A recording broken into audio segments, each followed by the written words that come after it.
Welcome back to another message crawler update. Today I want to talk about changes I'm making to Cellebrite import tool in version 7. So let's go to my screen and talk about what I'm planning to do.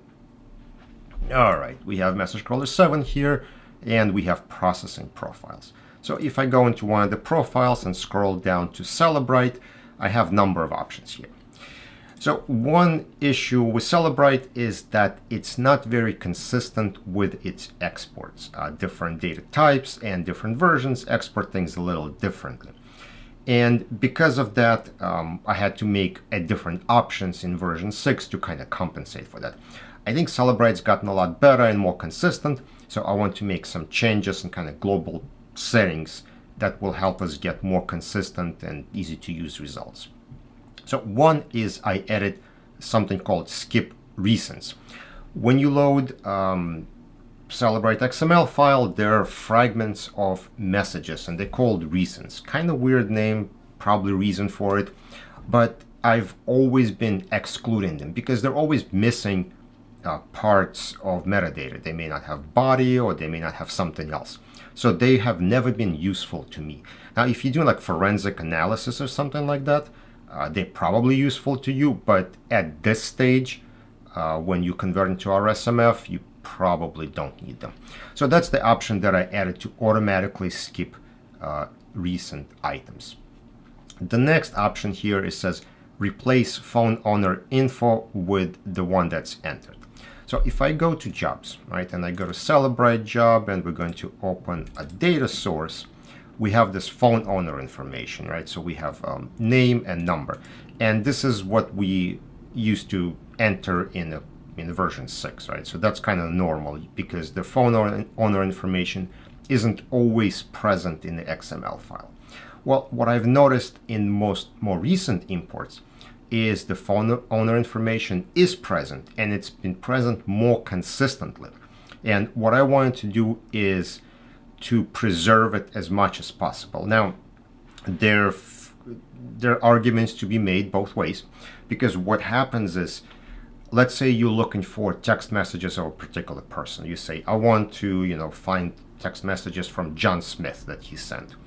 Well, John Smith may be name in iMessage, but when that person goes to WhatsApp, I had a case where a person identifies as Big Boss, right? That's his name, Big Boss.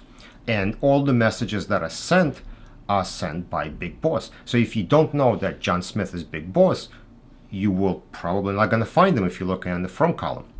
So if you use previous version with all the defaults, all your froms are going to be John Smith. So it's easier to find the phone owner. In this version, I want to do more work to preserve the original name, even though it may be harder to find, because we do have a custodian information here, so you should be able to find it. But basically, this is the option. Replace phone owner information is going to be unchecked by default, and so the only time this information is going to be used when it is blank, right? Will it make things more confusing in some cases? Possibly.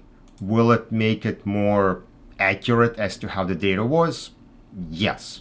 And again, if you go to the Documents tab, you will have a custodian and you'll be able to look at that and find all the data from that person's phone. It is an option, so you can check it or uncheck it, up to you. Some people talk about normalizing data after import. So let's say you load all the data and then you want to take your Big Boss, John Smith, all other aliases and standardize it to one name. Well, that's what the old version would kind of do for you.